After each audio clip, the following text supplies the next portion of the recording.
Hello, everyone. My name is Nicole Scappy, and I work on the education team at the National Hemophilia Foundation. It is my pleasure to welcome you to NHF's Super 7 Storytime series. Super 7 is a children's book targeted to kids ages 8 to 12 with ultra rare bleeding disorders, but everyone will find something to enjoy.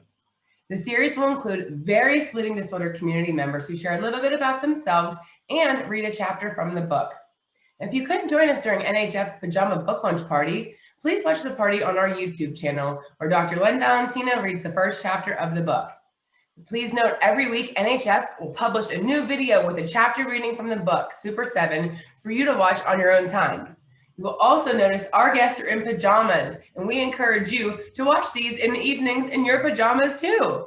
So with that being said, I'd like to welcome our next guest of the Storytime series, John Blasco. Hi, John. Hey, Nicole, how you doing? I'm doing good. It's so nice to see you, and we're so grateful for you being here with us today. Well, the only way that I can make it happen was that if I could do it with Lola, because, she is the master of my life. So everyone, this is Lola. And when she's not behaving, her full name is Lola Maria. Oh, Lola Maria. Lola, you're being good. Oh, it was so nice. Thank you for bringing Lola to join us. That's perfect. Oh, thank you. Well, with that, I'd like to get to learn a little bit more about you and maybe Lola and some of these questions as well. So I'll start a little bit simple, just so the audience can learn a little bit more about you before we start reading the 12th chapter. So first question is, what state are you from? That's a great question because I'm actually from the state of New Jersey. I actually was born in Colombia, South America, and New Jersey was the first place and the only place that my family stayed at. So I've been here since I was a child. And New Jersey is a really fun state. And interestingly enough, we are the capital of cranberries. So we make and distribute the most amount of cranberries around the country and around the world than any other place. Hence why it's called the Garden State. I never actually knew that. That is so interesting. Well, you guys have heard, if you're running short on cranberries, it looks like Jersey has them.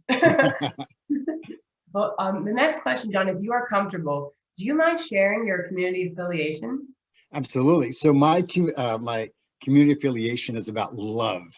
So I am, involved in the community because of my love for the community.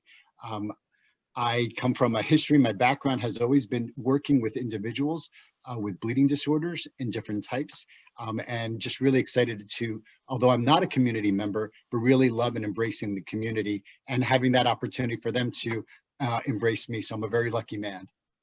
Well, we're lucky to have you. And I disagree with that one. Come on, you are part of this community. You are for sure. Well, with that super serious next question, difficult question. What is your favorite food or snack, John?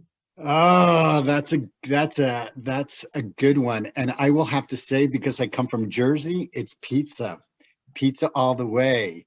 And we eat pizza with our hands, not with a fork and knife. You got to fold it in the middle, right? So you can allow all the grease to drip out. So pizza's it.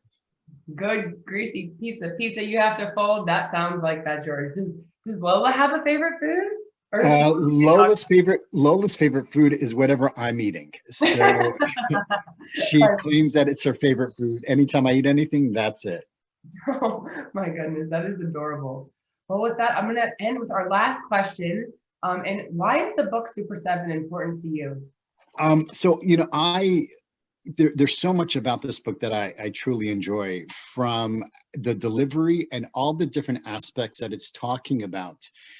I think it's so important for our community to hear about not just the physical component, but the emotional component and that relationship between your coach or your teachers and your friends and your family. I really like how the book brings that all together. And that to me is what makes it so special, because when we're talking about bleeding disorders, especially rares, there's not a lot of language out there, and there's so much going on, especially emotionally and, dare I say, spiritually. And what I really like about this book is that it allows us to start having a conversation and to start getting into the minds and the hearts of people, and what they might be dealing with on a regular basis. What a powerful message. And thank you so much for sharing that, John. And with that, I'd like to pass it off to you and Lola to read us the 12th chapter of Super 7. So John? All right, here we go. Really excited to be here. Thank you, thank you, thank you. You ready, Lola? All right, let's do this. So I will be reading chapter 12 from Super 7 tonight. Let's go. I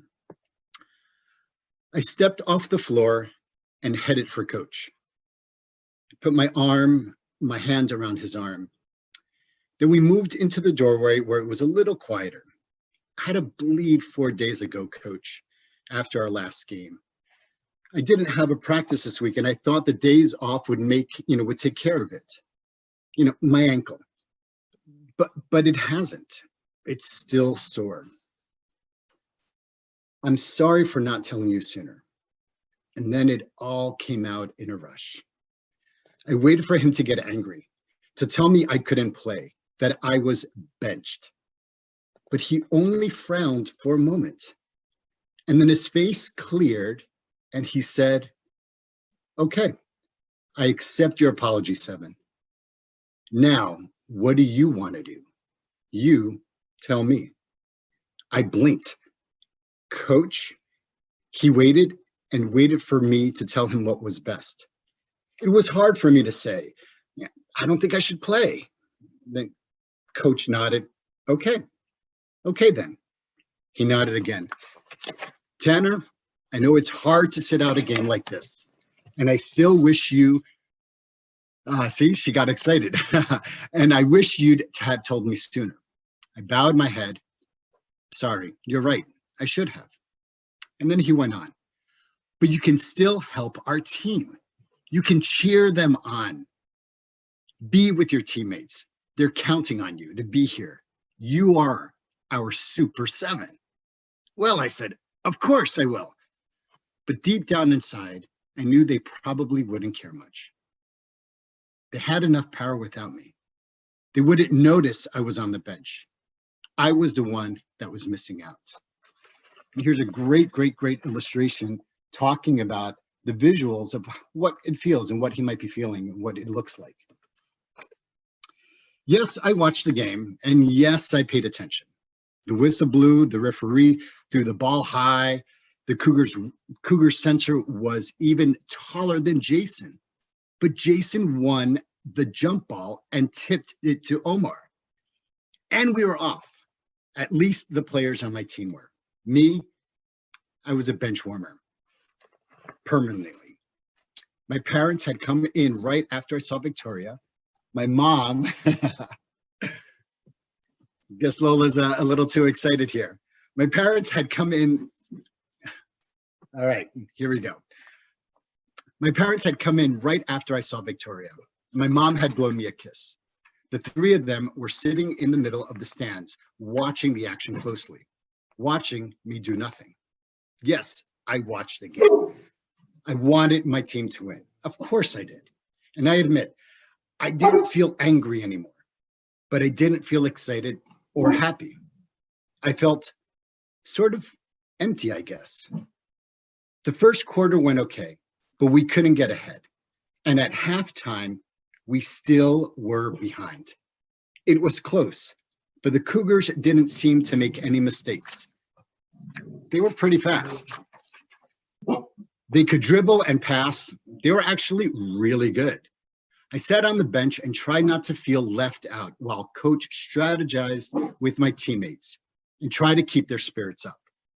I watched the band come onto the court and play. They got everyone in the stands cheering. Even Jax was participating more than me. And after the third quarter, they were even ahead more. Coach Velasco drew me into the team huddle, talking tactics and strategy. But I really wasn't listening. I tried my weight on my left ankle and it ached. The band played some really rousing music from the bleachers, and Jax played a solo. All the spectators were standing and cheering. Even Victoria waved to me, and I waved back. But this time, I couldn't even manage a smile. Kid with rare bleeding disorder over here. Yeah, that's me. Sidelined. What if my whole life was like this? Wow, that was so fantastic, John. Thank you so much for reading to us. Oh, thank you for having us, and glad that even Lola got excited. I know she was even barking, like she was feeling the emotions. I know she was Absolutely, really yeah. into it for sure. Well, thanks again, John. And if you're all curious to know what will happen next, please join us next week to hear Chapter 13 be read from another bleeding disorder community member. And I want to thank John for reading to us and Lola. And I want to thank all of you for tuning in. And we look forward to seeing you next time. Bye-bye.